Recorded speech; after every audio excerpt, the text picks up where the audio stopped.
அது ஒரு அழகான சிறிய கிராமம். அந்த கிராமத்தில் சங்கர், சுரேஷ் என்ற 2 நண்பர்கள் இருந்தனர். இவர்கள் இருவரும் அந்த சிறிய கிராமத்தில் 2 சைக்கிள் ரிக்ஷாக்களை வைத்து ஓட்டி பிழைத்து வந்தனர். காலை முதல் இரவு வரையில் நண்பர்கள் இருவரும் சுறுசுறுப்பாக ரிக்ஷா ஓட்டுவார்கள்.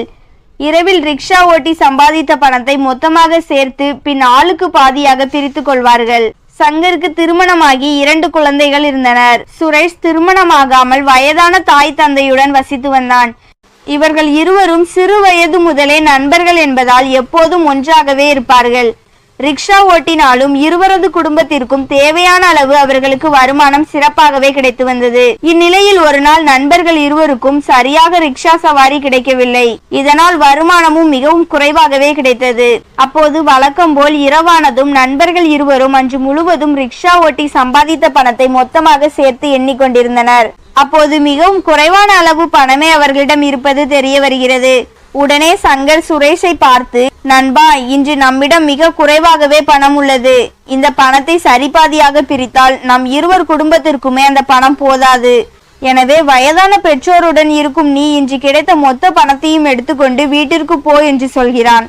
அதற்கு சுரேஷ், வேண்டாம் நண்பா, உன் வீட்டில் 2 சிறிய குழந்தைகள் இருக்கிறார்கள். அவர்கள் உன் வருமானத்தை நம்பிதான் இருப்பார்கள். எனவே நீ பணம் கொண்டு போகவில்லை என்றால் குழந்தைகள் உணவுக்கு கஷ்டப்படுவார்கள். எனவே இந்த மொத்த பணத்தையும் நீயே எடுத்துக்கொள் என்று சொல்கிறான். இப்படியே நண்பர்கள் இருவரும் பணத்தை எடுத்துக்கொள்ளாமல் சண்டையிட ஆரம்பித்தனர். அப்போது அவர்கள் அமர்ந்திருந்த இடத்திற்கு தேவதை ஒன்று வருகிறது. அந்த தேவதை அவர்களை பார்த்து, நெருங்கிய நண்பர்களாக இருக்கும் நீங்கள் இன்று ஏன் சண்டை போடுகிறீர்கள்? என்ன ஆனது உங்களுக்கு என்று கேட்கிறது. அதற்கு நண்பர்கள் இருவரும் நடந்த விஷயங்கள் அனைத்தையும் தேவதையிடம் சொல்கிறார்கள்.